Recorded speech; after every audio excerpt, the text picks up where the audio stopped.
Ugnayan sa seguridad, maritime and defense at energy resilience, ilan lang yan sa mga tututukan sa nakatakdang pagbisita ni Pangulong Bongbong Marcos sa Japan sa Mayo 26 hanggang 29. Kasama na dito ang information sharing, ang collaborate po ng ating defense agencies, and ang transfer po ng defense equipment. Inaabangan din kung ganap na bang mabibigyan ng go signal ang RAA o Reciprocal Access Agreement natin sa Japan pagdating sa langis. Actually, ang Philippines with the global energy crisis mo, ginagawa natin talaga ang paraan para long-term energy supply natin. So naghahanap tayo ng iba't ibang bibilhan ng langis at ang layunin natin ay to diversify our sources para sa oil, at hindi tayo masyadong umasa. So ito ay isa sa pag-uusapan ko natin.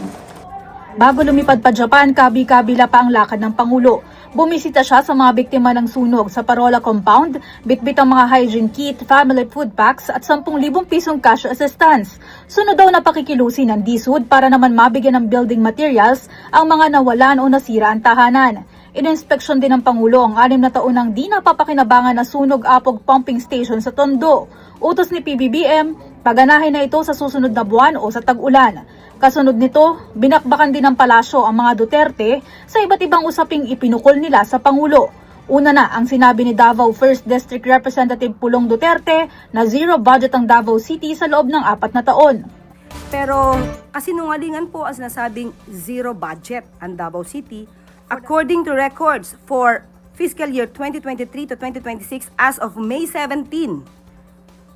Davao City received at least 7.856 billion pesos in national government support for programs and projects. Kinontra rin ni Castro si Davao City Mayor Baste Duterte na nagsabing walang achievement si PBBM at ang umano'y undeclared martial law sa ilalim ng administrasyon. Sa ngayon po kasi, kung sino po yung madalas nagbabakasyon, sila pa po yung naghahanap ng ginagawang trabaho ng Pangulo.